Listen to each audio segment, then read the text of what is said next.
Everyone, কেমন আছো সবাই? আশা করি তোমরা সবাই খুব ভালো আছো। আমিও খুব ভালো আছি।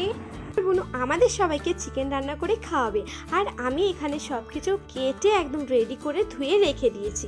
আর এই যে আমার মা পুরো চিকেনটাকে একদম পরিষ্কার করে ধুয়ে রেখে দিয়েছে। এটা আমার বোনের ফার্স্ট টাইম আমার বাড়িতে রান্না করা, মানে ওর জিজুর বাড়িতে রান্না করা। দেখা যাক কেমন হয়। আর তোমাদের যদি ভিডিওটা ভালো লাগে অবশ্যই লাইক, কমেন্ট, শেয়ার অ্যান্ড চ্যানেলকে সাবস্ক্রাইব করে দিও। প্রচন্ড গরম, নেমে গেছি। এখানে আমি করতে চলেছি পেস্ট। তো চলো আদা, রসুন আর লঙ্কাগুলো সব পেস্ট করে ফেলি। আগে যখন কেউ এভাবে পেস্ট করতো আমাদের প্রচণ্ড ভয় লাগতো, মানে দাঁতগুলো কেমন শিরশির করতো আওয়াজে। আর এখন আমি সব কিছু শিখে গেছি। সো ফাইনালি আমার মশলা পেস্ট করা হয়ে গেছে। আর আমি এখানে বড় বাটিটা নিয়ে ফেলেছিলাম, বাট ওটাতে হয়নি, ছোটোটা নিতে হলো কারণ অল্প চিকেন ছিল। তো যাই হোক, এখানে এটা নিয়ে হাসাহাসি হচ্ছিল।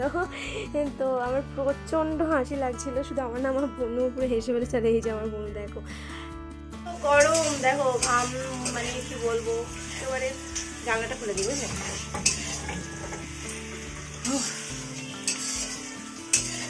আমি জানলার পাশে একটা বড় কুয়ো আছে যেটা আমাদের। তো আমার বোনের এখানে মশলা পুরো কষা কমপ্লিট হয়ে যাচ্ছে আস্তে আস্তে। আর ও খুব আনন্দ সহকারে রান্না করছে, যাকে বলে মন দিয়ে। আর যে রান্না মন দিয়ে করে সেই রান্না অবশ্যই ভালো হয়।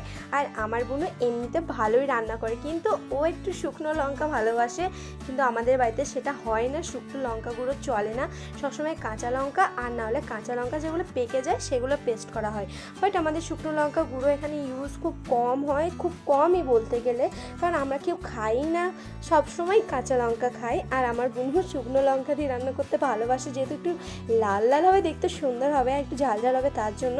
আর এই যে দেখো ঢাকা দিয়ে দিয়ে মশলাগুলো কষছে, মানে মাংসগুলো একটু সুন্দর হওয়ার জন্য। আর ও জিজু বলেছে ভালো করে কষতে, আর ও জিজু এসে খেয়ে যাবে, ভাজা মাংস খেতে খুব ভালোবাসে। তারপর জল দেওয়া হবে।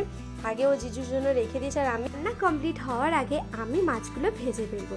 আর মাছগুলো ছিল ট্যাংরা মাছ।